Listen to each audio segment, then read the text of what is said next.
తెలంగాణ రాష్ట్రంలో municipal elections నగారా మోగింది. ఇక దానికి సంబంధించి ఇప్పటికే ఎన్నికల కమిషన్ నోటిఫికేషన్ విడుదల చేసినటువంటి పరిస్థితి. ఈ రోజు నుంచే నామినేషన్ల ప్రక్రియ కూడా ప్రారంభమైనటువంటి సందర్భం. ఇక బీజేపీ పరిస్థితి ఎలా ఉండబోతా ఉంది? బీజేపీ ఎలాంటి స్ట్రాటజీతో ముందుకు పోదలుచుకుంది? అడిగి తెలుసుకుందాం. మనతో పాటుగా బీజేపీ నేత మాధవి ఉన్నారు. మేడం నమస్తే.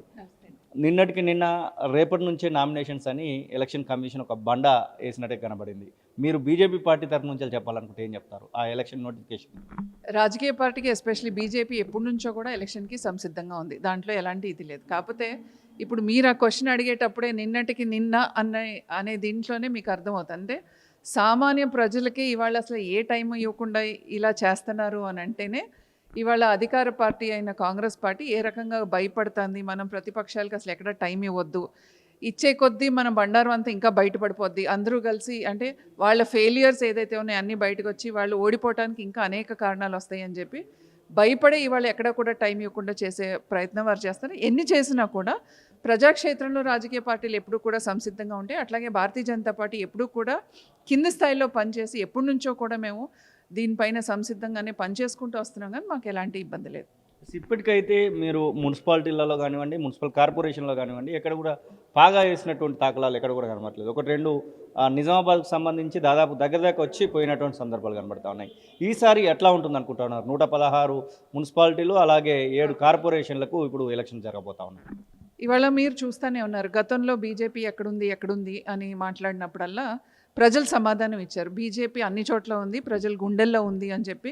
మొన్న ఎంపీలో కూడా ఎన్ని స్థానాలు వచ్చినాయో మీకు తెలుసు. అట్లాగే ఎమ్మెల్యేలు కూడా 8 స్థానాలు రావటం, తర్వాత జరిగిన ఎమ్మెల్సీ ఎలక్షన్స్లో కూడా అధికారంలో ఉన్న పార్టీయే అభ్యర్థిని నిలబెట్టలేని పరిస్థితి ఇవాళ తెలంగాణలో మీరు చూస్తూనే ఉన్నారు.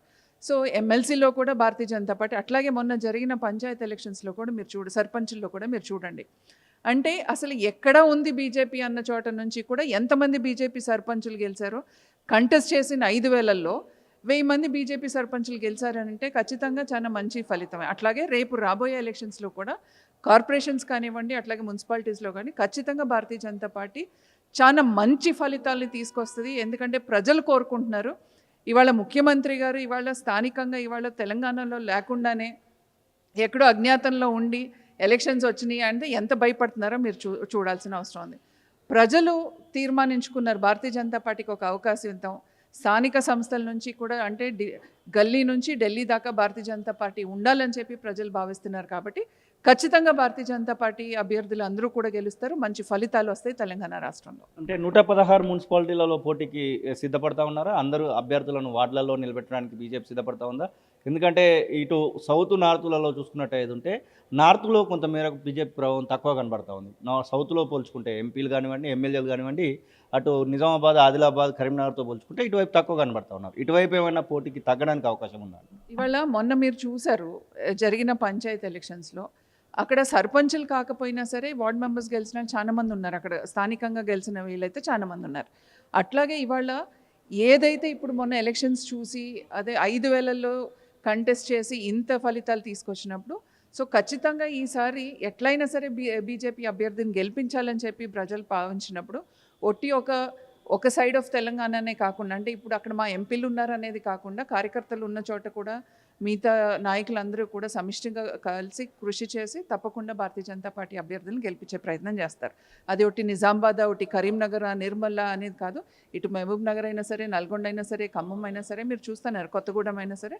సో ఖచ్చితంగా భారతీయ జనతా పార్టీ అభ్యర్థులు గెలుస్తారు. ఇది బీఫామ్కి సంబంధించినటువంటి ఎలక్షన్ ఇంకా 2 రోజులు మాత్రమే మిగిలి ఉంది. ఈరోజు దాదాపుగా పూర్తి అయిపోయింది నామినేషన్కి సంబంధించినటువంటి విషయం. ఈ 2 రోజులలో బీఫామ్స్ ఇవ్వాలి, తర్వాత సంసిద్ధం చేసుకోవాలి, ప్రచారంలో పాల్గొన్నటువంటి పరిస్థితి. ఇంత సమయం తక్కువ కనబడతా ఉంది.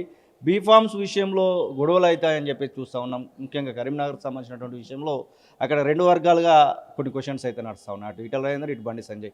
అట్లా కొన్ని ప్రాంతాలలో కనబడతా ఉంది. కొత్తగా వచ్చినటువంటి వాళ్ళకి, పాత వాళ్ళకి కూడా కొంచెం తేడా కనబడతా ఉంది. అసలు ఈ యొక్క వేరియేషన్ని ఇంత తొందరలో ఎట్లా మీరు దృష్టి సారించబోతున్నారు? ఇవాళ భారతీయ జనతా పార్టీ అధ్యక్షులు ఎవరైతే జిల్లా అధ్యక్షులు లేకపోతే జిల్లా ప్రభారీలు ఉన్నారో, ఎల్ఎన్ ఇన్ఛార్జ్లు, వాళ్ళందరూ ఇవాళ ఏదో ఇప్పటికిప్పుడు వేసింది కాదు, చాలా రోజుల ముందు నుంచి వేయడం జరిగింది. చాలా రోజుల ముందు నుంచే ఎవరెవరు ఇంట్రెస్టెడ్ ఉన్నారు ఏంటి అనేది వాళ్ళ పేర్లు జాబితా తయారు చేయడం, ఆ జాబితా స్టేట్ ఆఫీస్కి రావడం, స్టేట్ ఆఫీస్లో వచ్చిన పేర్లు అంటే అక్కడ నుంచి వచ్చిన జాబితాలో ఇక్కడ ఫైనలైజ్ చేసి ఈ లిస్టుని జిల్లాకు పంపించడం, జిల్లాలో దాన్ని అనౌన్స్ చేయడం జరుగుతుంది. సో దానికి ఇంకేదో గొడవలు జరుగుతాయని నేను అనుకోను. ఎప్పుడైనా సరే కార్యకర్తలు కోరుకోవటం సహజం. ఎవరైనా సరే ఎన్నికలు అన్నప్పుడు కూడా అందరూ పోటీ చేయాలనుకోవటం సహజం. కానీ ఒక్కరికే బీఫామ్ వస్తుంది. సో అట్లాగే ఇప్పుడు కూడా చాలామంది అనేక మంది కార్యకర్తలు మాకు కావాలి అంటున్నారు. పార్టీ నిర్ణయం తీసుకుని ఎవరికైతే బీఫామ్ ఇస్తుందో ఆ వ్యక్తి కోసం అందరూ పనిచేస్తారు.